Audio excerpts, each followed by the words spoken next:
Auspicia este espacio por el 75º aniversario de la educación universitaria en Bahía Blanca, Cooperativa de Trabajo Ángel Borlengui.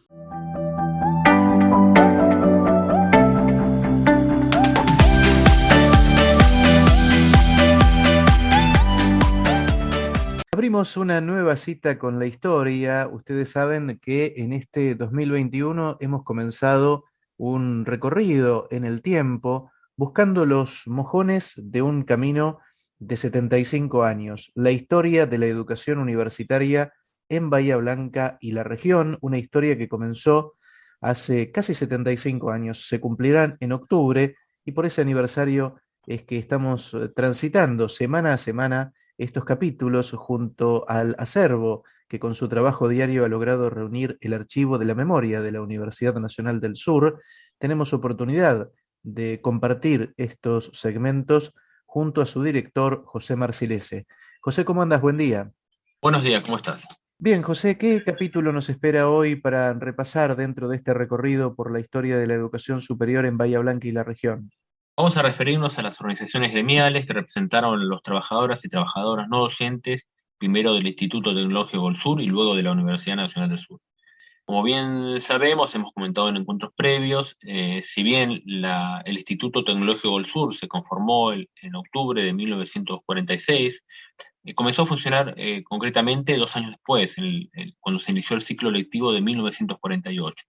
En ese entonces comenzaron las inscripciones y el dictado de las clases, de las materias, en lo que era la sede de Rondo 29, la primera sede del instituto. En ese entonces, para llevar adelante el trabajo administrativo de la nueva organización educativa, se incorporaron 4 mujeres que fueron las primeras empleadas administrativas que tuvo el instituto, y estas mujeres desempeñaron sus funciones en tareas de inscripción y en las tareas administrativas inherentes a todo lo que tenía que ver con la dinámica y el funcionamiento de las escuelas del Instituto Tecnológico del Sur. En 1949, un año después, obviamente el plantel de trabajadores se había incrementado, se habían incorporado trabajadores y trabajadoras que cumplían diferentes funciones, como técnicos, como ordenanzas, como personal de maestranza, como personal administrativo, y en ese entonces se formó, siendo que el instituto dependía de la Universidad Nacional de La Plata en el plano académico, se formó una delegación local de la Asociación de Empleados de la Universidad de La Plata. Esa fue la primera entidad, primera organización gremial que funcionó en el mundo universitario de aquel entonces. En 1953 se va a formar, sí, una entidad propiamente local, que es el Sindicato de Empleados y Obreros del Instituto Tecnológico del Sur, siendo Lorenzo Moreno su primer secretario general. Con el golpe de Estado de 1955, la actividad gremial obviamente en el instituto se vio interrumpida.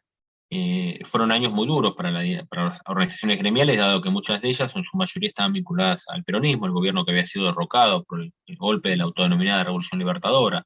Es decir, que al momento de crearse la Universidad Nacional del Sur, en enero de 1956, el gremio estaba en buena medida desactivado.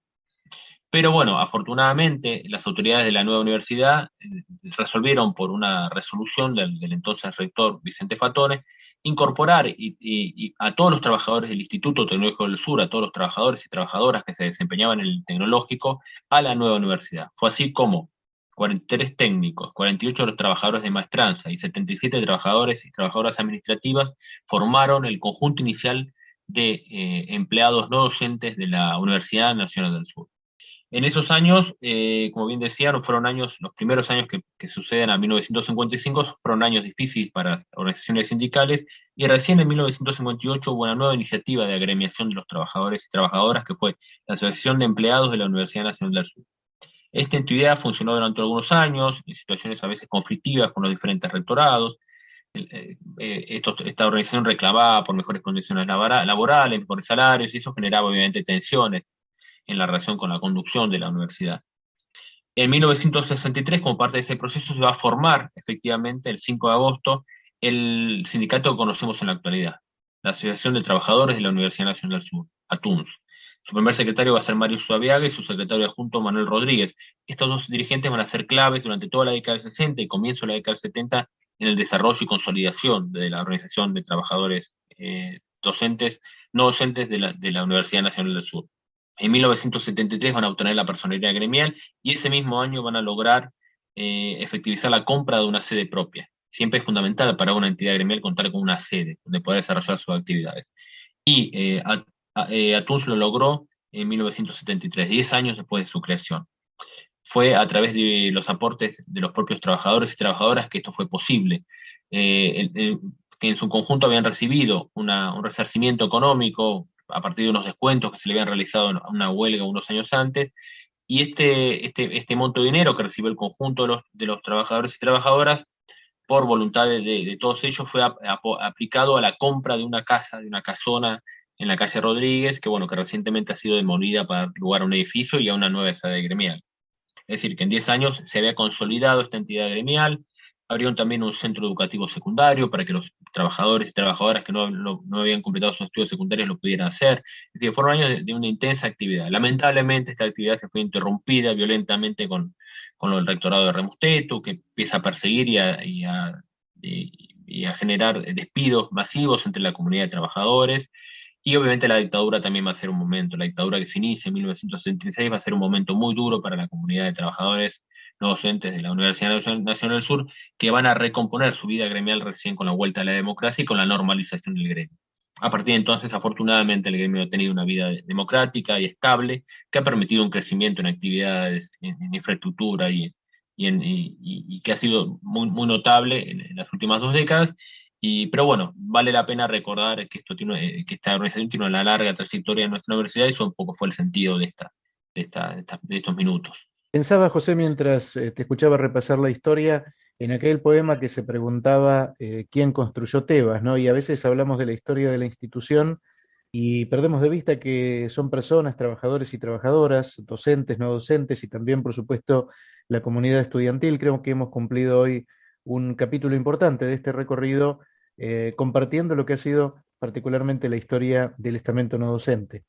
Exactamente, sí, fue un poco ese el sentido de reconocer entidades que son parte de la comunidad universitaria, que si bien no están destinadas exclusivamente a la actividad académica, la vida gremial es parte de la vida del mundo universitario y por eso vale la pena, me parece necesario considerarlo. Sin dudas. José, si te parece, nos encontramos en el próximo capítulo de esta historia. ¿Cómo no? Hasta la semana que viene.